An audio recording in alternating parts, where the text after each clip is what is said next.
Je considère que tous ceux qui se disent passeurs d'informations ou passeurs de connaissances ou formateurs doivent avoir comme livre de référence Libérez votre cerveau de Idriss Aberkan. Pourquoi? Parce que c'est un livre qui est réfléchi, qui permet de comprendre ce qu'on a du mal à comprendre alors que c'est devant nos yeux. C'est un livre que je feuillette beaucoup avec mes enfants chaque soir.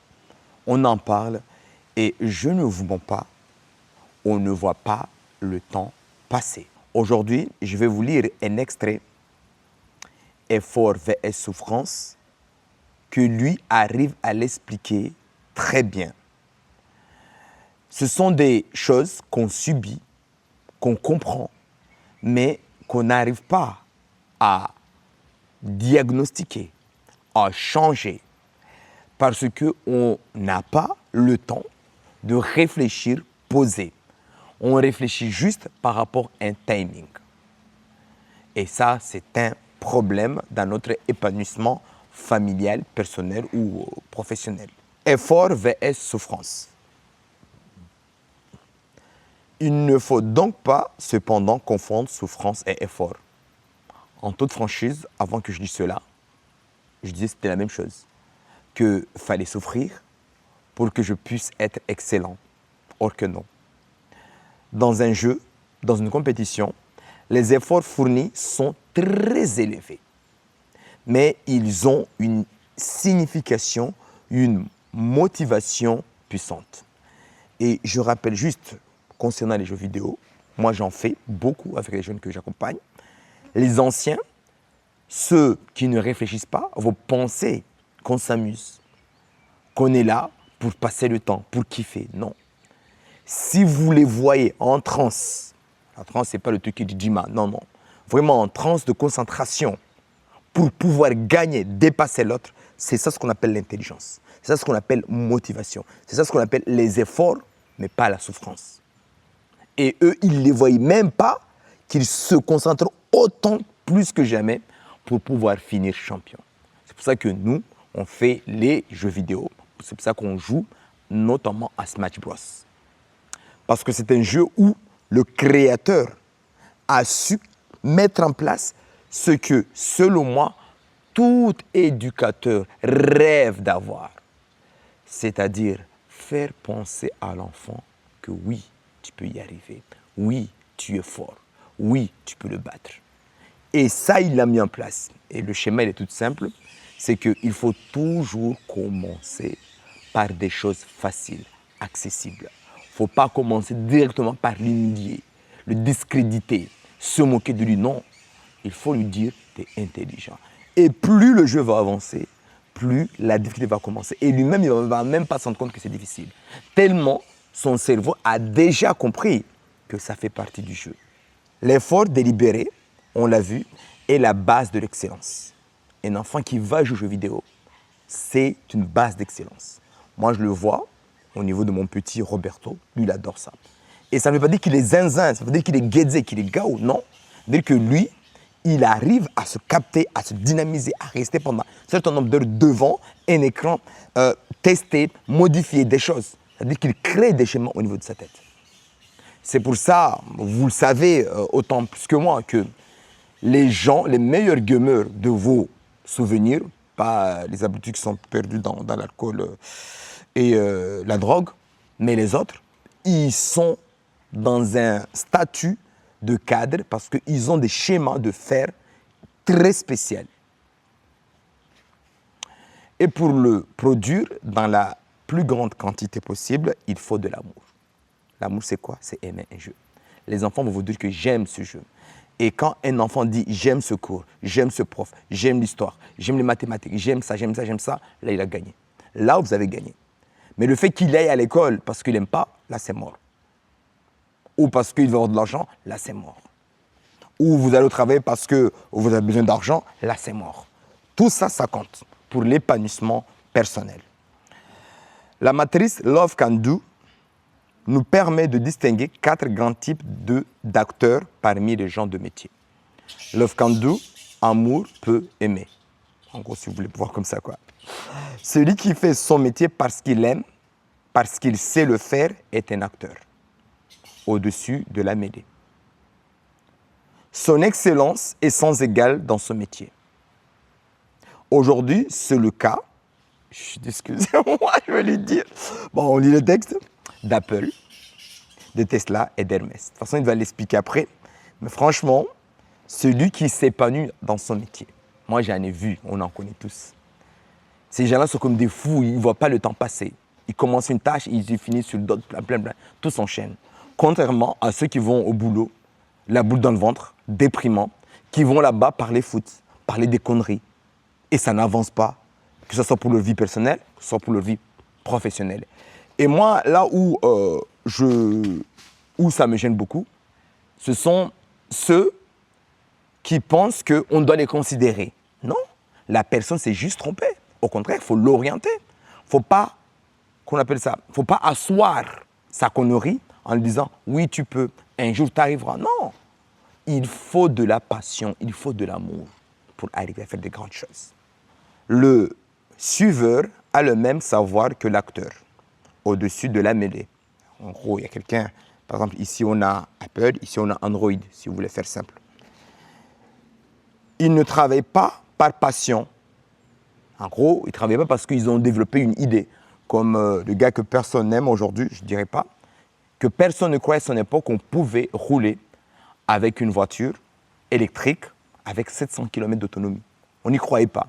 Tout le monde pariait que sur l'énergie, on va dire, naturelle, que ce soit pétrole, gaz, ainsi de suite, quoi. Mais tout le monde pariait que là-dessus. Lui, il l'a cru par passion. Comment il a fait par quoi? Par passion. Moi, je vous invite vraiment à aller faire son histoire, en tout cas apprendre d'où il vient. C'est un gars qui est né dans les bonnes familles. En gros, son père était sud-africain et il a eu tout ce qu'il fallait pour pouvoir rêver. Et son père l'accompagnait dans son rêve. Nous, chez nous, à Mayotte, on nous a abrutisés. La société nous a abrutisés. En gros, quand tu accompagnes correctement ton enfant veut une tournevis, tu lui donnes une tournevis, veut machin, tu lui donnes, tu l'accompagnes, dans son épanouissement, on dit que tu le gâtes. Gâter, c'est pas ça. Tu lui accompagnes dans son épanouissement et tu lui expliques ce que c'est l'épanouissement et ce que tu attends derrière. Et là, tu lui donnes du moulin, de l'amour pour qu'il puisse exceller. Le gars aujourd'hui, que vous l'aimez ou pas, de toute façon, ça c'est le problème des génies, il est le meilleur, on va dire, inventeur aujourd'hui, quoi. C'est notre Thomas Edison, today. Et personne ne se rend compte.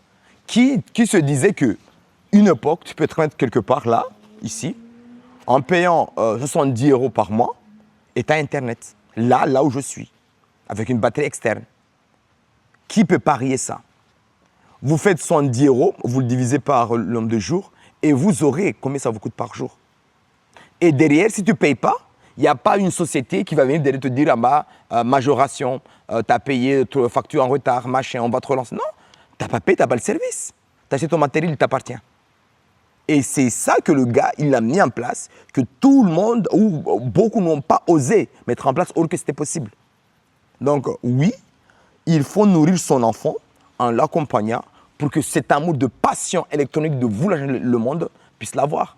Pas juste le tabasser, le malmener, le torturer et espérer qu'il soit quelqu'un plus tard. Non, c'est pas possible.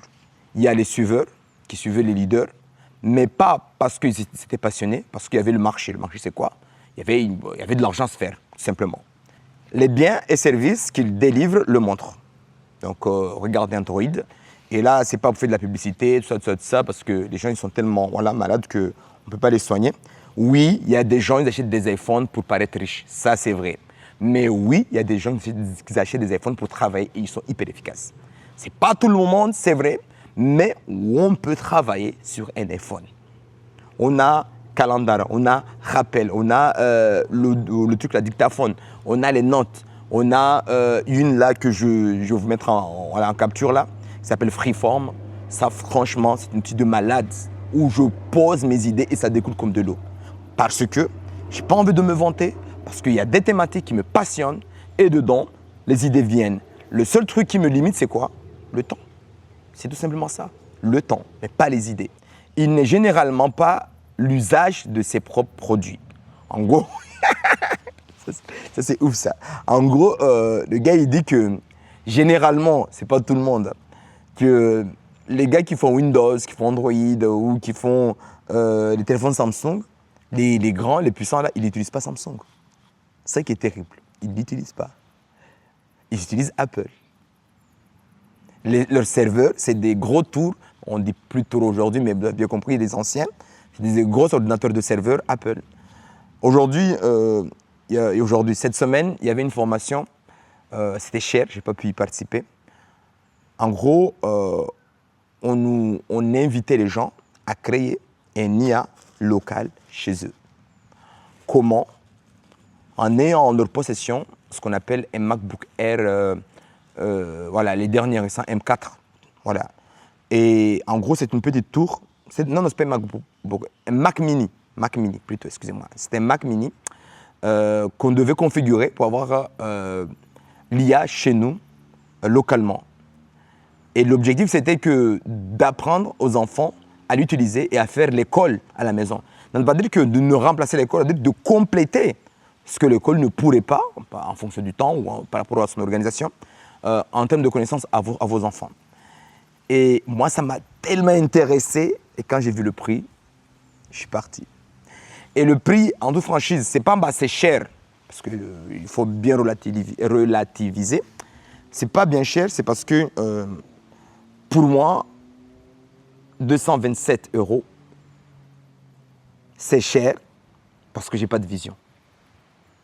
Parce que je ne sais pas ce que ça peut m'apporter, concrètement. Or que, si j'avais su, même si je le sais à peu près parce que j'utilise beaucoup l'IA, si j'avais su, peut-être que je l'aurais fait. Mais j'ai regardé toutes les offres, s'il y avait des offres accessibles à 20 €, 30 €, moi m'inscrire ou 40 €, mais 227 €. Ma tête n'a pas suivi tout simplement, quoi, malheureusement. J'espère qu'il y aura une autre session, mais franchement, ou peut-être que, je ne sais pas, mais c'est pas parce que c'était en live, c'est pas une formation, tu vas consommer comme celui que je suis avec Contalia, si je ne me trompe pas, oui, c'est Contalia. Donc voilà, en gros, je suis triste sur ce côté-là, mais c'est la vie. On ne peut pas t'apprendre comme on dit, quoi, même c'est pas, hey, c'est une fausse idée, fausse machin, excuse-moi, on ne peut pas t'apprendre. Ok, on enchaîne. Les garages de la Silicon Valley, c'est le lieu où sont nés Hewlett Packard, voilà, Hewlett Packard, vous connaissez, c'est HP, l'ordinateur HP, Apple, Google, Fairchild, je ne connais pas, Semiconductor, c'est des entreprises qui connaissent Semiconductor, Amazon, Tesla, qui correspond pour beaucoup à la Bottega de la Renaissance. La Bottega, je l'avais mis en publication sur mes réseaux. La Bottega, c'est un laboratoire de passionnés de quelque chose. Au paradis, ici, nous sommes passionnés par la culture. On fait de la culture tous les jours. Et quand on amène les gens ici, on aime bien les voir bouillir de recherche, de curiosité, de tester, de goûter, de questionner la société, de questionner leur mouvement, de questionner leur quotidien, pour qu'ils puissent réfléchir à un monde meilleur. Et ça, c'est la Bottega du paradis des maquis. La Bottega de la Renaissance voit le jour, non pas parce qu'il y a un marché, mais par amour. En gros, ça je l'ai lu, que ce soit avec Phil Knight,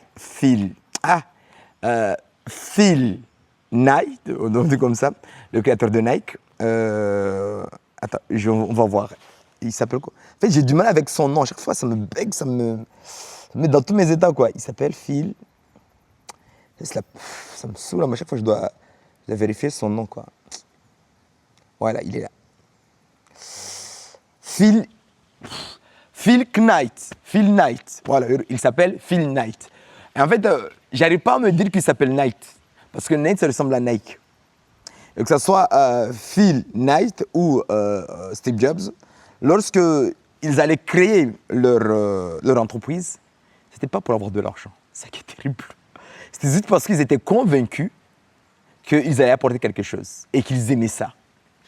Et quand je le lis, je sens vraiment ça à travers leur histoire, leur parcours. Et puis, il y a des choses que je ne peux pas dire, mais ils ont eu des facilités. En gros, Steve Jobs, quand il était tout jeune, il était vraiment passionné de la philosophie orientale. Donc il était parti en Inde et tout ça, s'initier. Et lorsqu'il est revenu, il ne se douchait pas. Il était végétarien. Il ne portait pas de chaussures. Il pensait, selon ses dires, que le fait de ne pas manger de viande, on ne sentait pas mauvais. Alors qu'il sentait mauvais. Et il travaillait dans un laboratoire, excusez-moi, attends, je peux la voir, le laboratoire, oui. J'ai oublié, attends, je peux la voir, attends. C'était ceux qui faisaient les jeux vidéo dans les années 90, même 80 carrément. 80, il y a boîte américaine qui ont enterré leurs cartouches dans un grand valet parce qu'ils ne se vendaient pas et le jeu s'appelait E.T. Je vous le montre. J'y arrive pas. En tout cas, le gars travaillait là et l'un de ses collègues se plaignait comme quoi Steve il sentait mauvais. Et si Steve ne se douche pas, lui se barre. Et le patron ne voulait pas fâcher Steve parce que Steve il était productif. Malgré tout, il était productif. Du coup, il a mis Steve en après-midi et le gars en matin, comme ça, ils ne se croisaient pas. C'est pour vous dire quoi. Et Steve, sans diplôme, on l'a pris dans une boîte technologique de semi-conducteurs au top du top pour travailler dedans. Ouah Mohamed, moi assez. Prenez-moi dans un établissement scolaire et enseignez. Impossible. Steve n'avait pas de diplôme. Steve était juste un passionné. Et chez nous, ici à Mayotte, tu peux l'être. On ne va pas te donner les clés. Et dans ça, je ne dis pas tout le monde, machin, ne mérite pas son poste et tout, mais les conséquences sont là. On continue. Ils ne se lancent pas dans le métier parce qu'ils savent le faire. Leur savoir-faire est souvent minimal par rapport à celui de leurs concurrents. Mais parce qu'ils adorent le faire, tout simplement. En gros, eux se sont lancés parce qu'ils aimaient ça. Et cet amour, dans tout ce qu'on fait, ça je l'ai appris aussi il y a quelques semaines, tout ce que vous faites, si vous n'avez pas le pourquoi, vous le faites. Je ne peux pas dire lâchez-le, mais vous êtes sur le mauvais chemin. Vraiment. Et moi, j'essaie toujours d'être le plus clair que possible. Pourquoi j'ai les gamins, pourquoi je leur dis ça, pourquoi je leur dis ça, et je leur dis pourquoi, et on avance ensemble. Comme ça, ils savent là où je vais les amener. Je ne dis pas, bah, vous saurez, non. Il faut donner du rêve, il faut donner du sens à ce qu'on fait. Et c'est ce que j'essaie de faire avec les gamins que j'accompagne. Du coup, la totalité de leur connaissance est ultérieurement acquise par passion, ce que Steve Jobs a parfaitement résumé sur ces termes. Les gens disent qu'il faut avoir beaucoup de passion pour ce que tu fais. Et c'est totalement vrai. Et la raison est que c'est parce que c'est si difficile que n'importe quelle personne rationnelle autrement va laisser tomber. Donc, si on n'est pas passionné, il y a une difficulté, tu vas laisser tomber. Du coup, on comprend que les gens qui ne sont pas passionnés, ils vont laisser tomber. Ils vont faire le minimum. Et ça, rien ne va avancer. Et encore une fois, les gens qui nourrissent que « Ah, il faut leur laisser sa chance, il a évolué, ceci. » Non. Là, vous affaiblissez les gens qui sont passionnés. C'est triste, mais c'est la vérité. Pour moi, il faut plutôt les séparer ou remettre chacun sa place, tout simplement. Mais pas obliger les gens, ah, vas-y, prends-le, ça va venir, chacun. Non, non, il n'est pas passionné. C'est vraiment dur. Vous allez devoir le faire sur une longue période. Alors, si vous n'aimez pas ça, si vous ne prenez pas de plaisir à le faire, si vous n'aimez pas ça pour de vrai, vous allez abandonner. Ça fait 25 ans, un peu plus, que je fais de la danse. Depuis 2001 jusqu'à maintenant. Si vous regardez les gens qui sont considérés comme couronnés de succès, aux yeux de la société, bien souvent, ce sont des gens qui adoraient ce qu'ils faisaient, de sorte qu'ils ont pu persévérer, ne pas lâcher, quand c'est devenu vraiment dur. Et les autres, qui n'aimaient pas ça, ont abandonné, parce qu'ils sont sains d'esprit. Ça, c'est pas mal ça. Ça ne t'intéresse pas? abandonne. Pourquoi te faire du mal? Qui voudrait continuer un truc aussi difficile s'il n'aime pas ça? Mon environnement. Donc, c'est beaucoup de travail dur et beaucoup d'inquiétude. Et si vous n'aimez pas ça, eh bien, vous allez échouer, c'est tout. Alors oui, il faut de l'amour, il faut de la passion. Ça, c'est Steve Jobs qui dit ça, quoi. On enchaîne. Toute la bureaucratie de nos sociétés préfère la conformité à la passion. La conformité, c'est-à-dire que suivre, ressembler aux autres, être comme les autres. À l'école, dans les examens, les concours, puis dans les recrutements, chaque fois que cette chaîne doit choisir entre la conformité et l'amour, elle choisit quoi? La conformité. Man est respecté, qui dit bonjour, qui dit merci. On s'en fout que tu es passionné, que tu as ce potentiel de changer le monde. Comment s'étonner de ce qu'elles produisent autant de malheur et de souffrance? La conformité n'est pas une fin en soi. Elle ne remplira jamais une vie humaine. Elle ne vous fera jamais vous lever heureux et vous endormir épanoui. Et là, c'est mon préféré. Qui aimerait dire avant de mourir, j'ai vécu conforme? Franchement, hey, ça, moi je ne sais pas comment le marteler dans les têtes des gens, quoi. Comment on peut être content de ça? J'ai vécu conforme. N'importe quoi. Les biens et les services qui n'ont été fabriqués que pour un marché, ou pire, par corvée, portent sur eux cette souffrance et cet ennui. Et là, je vais être cash. Punto, Fiat Punto, VS, Toyota Yaris. On a un qui a été construit pour répondre à un marché, pour faire de l'argent. Il y a un autre qui est construit pour donner du sens, de l'amour, de l'utilité, une philosophie du minimalisme. Et ça, c'est Toyota Yaris. Et oui, j'ai pas l'argent parce que voilà. Mais si j'avais l'argent, j'aurais acheté une Toyota Yaris. Cross ou en tout cas Yaris, quoi. Ou Toyota tout court. Parce qu'il y a une intelligence dedans. Or que d'autres voitures, on les voit, il y a des belles écrans, mais tu te sens frustré, tu te sens, il y a une incohérence. Alors que Toyota, ils ne sont pas là pour que tu ailles tout le temps au garage.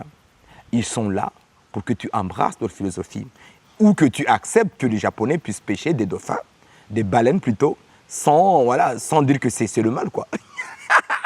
C'est mal de pêcher des baleines. C'est mal. On continue. Ok. Pourquoi fabriques-tu des voitures? Demande-t-on aux fabricants de Trayban. Eh bien, parce que la comité centrale me l'a demandé, camarade. Moi, je voudrais être vétérinaire au départ. Mais on m'a dit, tu fais des voitures, donc je fais des voitures. Du coup, je me suis fait chier à la construire. Tu vas te faire chier à la conduire, tout va bien. Il finit là.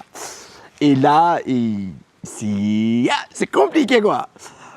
Je vous avais déjà dit une fois que je sais manipuler une table de mixage, En tout cas, voilà, un truc DMX 512 canaux. Et moi, ça m'a vraiment touché, en tout cas, d'avoir su ça, sans être formé. Et à chaque fois, quand j'entends le mot formation pour maîtriser une technique, je doute toujours, quoi. Je dis non, ce n'est pas la bonne manière. Parce que, comment j'ai fait? Je suis parti voir des passionnés sur YouTube qui ont partagé des astuces sans attendre de l'argent. Je vois une formation, mais juste la monétisation de YouTube pour apprendre à faire on-off, à diminuer l'intensité, à faire une programmation, à programmer les lumières, comment ils s'enchaînent. Le seul truc que je n'ai pas aujourd'hui, c'est les transitions en toute fluidité. Ça, je n'ai pas. Et aujourd'hui, on me dit tous, achète ce logiciel et ce boîtier et tu arriveras à faire le truc facilement. Non. Le truc avec la table de mixage de lumière, là, c'est que on prend d'une manière manuelle, analogique plutôt. Et ça, c'est pas mal, quoi. En gros, tu es vraiment terre à terre du contact. Et alors que numérique, c'est vrai, ça va aller plus vite, c'est plus facile, mais tu ne comprends pas l'idée, la logique qui est dedans. Et moi, avec ce que j'ai appris, je sais. Et quand je vois, c'est con. Je vais pas trop dire, mais c'est compliqué. C'est compliqué. En tout cas, moi, j'avais juste dit là-bas, formez-vous. Formez-vous, n'attendez pas que ça tombe. Formez-vous. Parce que les formations sont là, ils sont chers. Moi, je préfère 1000 fois payer 100 € par mois pour avoir un truc complet, c'est-à-dire Contalia. Attends, je vais vous dire comment ça s'appelle. Ben oui, Contalia, c'est exactement, c'est ça. Et pouvoir apprendre des choses. J'ai appris plein de choses sur ce que je fais là. Et je ne dis pas que c'est parfait, machin, mais au moins je sais ce que je veux, je sais ce que je ne veux pas. C'est la situation de l'entrant forcé, la pire d'entre toutes les situations. C'est-à-dire celui qui fait son travail parce qu'il y est obligé. Dans notre éducation, la majorité des élèves et la majorité des professeurs ont le moral d'un entrant forcé. Heureusement pour les professeurs, il y a des belles femmes qui sont dans l'établissement. Heureusement pour les élèves, il y a les potes, ils vont papoter, ils vont jouer. Pas se battre, papoter et jouer. Ce n'est pas leur faute, c'est la structure que nous avons conçue qui encourage cette situation. Parce qu'elle considère l'enthousiasme et la passion comme anti-professionnel. L'enthousiasme et la passion. Quand tu vois un enfant dire « on va jouer, on danse, après on va jouer aux jeux vidéo », oui, on va jouer. Et l'enfant, il a quoi? Il a de la hargne, il va s'entraîner, il va travailler comme il faut parce qu'à la fin, il va pouvoir animer, éveiller cette passion des jeux vidéo. C'est comme ça qu'on doit voir les choses. Arrêtons de répliquer, de reprendre des arguments dans le temps de dire « Ah, il a passé son temps à jouer, il a échoué sa vie ». Non. Il y a des jeux, oui, on échoue sa vie, Fortnite. Les jeux réseaux sociaux, ça c'est de la bouse. Les jeux argent, c'est de la bouse. Mais moi, là où je vais vous amener, en tout cas dans tout système, il y a du pire, il y a du bon, il y a du mauvais. Mais moi, là où je les amène, je ne vous mens pas. J'ai déjà fait, arrêtez, voilà, j'ai déjà fait, c'est pas pour une fois que je le fais, quoi. Demander à ceux d'antan de Kahani ce que leur a fait tout ce parcours que nous avons initié ensemble. Moi, j'ai rien fait, nous étions ensemble. Sans eux, je ne serais pas là et moi non plus, vous avez compris. On va finir ce truc-là. OK. Donc, l'enthousiasme et la passion comme anti-professionnel. Donc, voilà, vous avez compris. Et qu'elle, c'est quoi? C'est la structure, préfère un enseignant blasé, mais dans le moule, un enseignant passionné mais dans le moule, un enseignant passionné qui défie les cadres. Du coup, eux, ils ne veulent pas d'enseignant passionné, d'enseignant qui va vous faire sortir, d'enseignant qui veut faire des sorties, organiser des trucs pratiques, vraiment être à l'éveil. Voilà, ils ne veulent pas de ça, quoi. Eux, tu fais ce qu'on te dit de faire et tu prends ton salaire et tu rentres. On va s'arrêter là, mais ici, l'idée, c'est juste de vous donner envie de lire le livre. Et puis, on se dit à la prochaine pour une autre vidéo sur cette thématique-là, quoi.